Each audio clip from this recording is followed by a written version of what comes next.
Türkiyədə baş verən dəhşətli hadisənin təfərrüatları məlum olub. Türkiyənin Kahramanmaraş şəhərində məktəbdə baş verən silahlı insidentlə bağlı həbs olunan Uğur Mersinlinin istintaqa verdiyi ifadə məlum olub. Bu arada üstə gəlib vurub kanalımıza abunə olun zəhmət olmasa. Türkiyə mətbuatında yayılan ifadədə sabiq polis rəisi Uğur Mersinli insidenti törədən oğlu İsa Aras Mersinlinin psixoloji vəziyyətinin normal olduğunu bildirib. Görək nə deyib atası.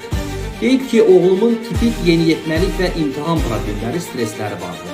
Psixolog oğlumun cəmiyyətə uyğunlaşma məsələsində problem yaşayacağını, biraz nəzarətdə qalmasının lazım olduğunu söyləmişdir.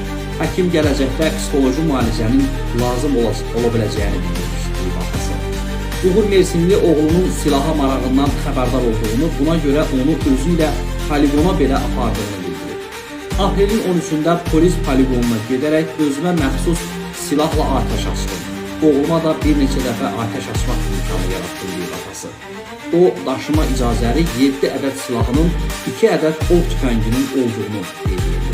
Oğlunun olaydan 2 gün önce poligona götürdüğünü ve orada atış yaptırdığını, atış talimi yaptırdığını ve bunu da fotoğrafladığı, videosunu çektiği yönünde konuşmuştuk. 2 gün önce. Pazartesiye ait görüntüler, yani o katliamı, o saldırıyı gerçekleştirmeden önceki 2 gün önceki görüntüleri şu anda haber ekranlarında görüyorsunuz. İşte o saldırıyı gerçekleştiren çocuğu şu anda ekranlarda görüyorsunuz ve emniyetin poligonuna gittiği ve orada da babası tarafından hedeflerin gösterildiği, hatta babası ona nasıl ateş edeceğini, karşı hedefi nasıl vuracağı yönünde de bir bilgi verdiğini de kendi ifadesinde söylüyor.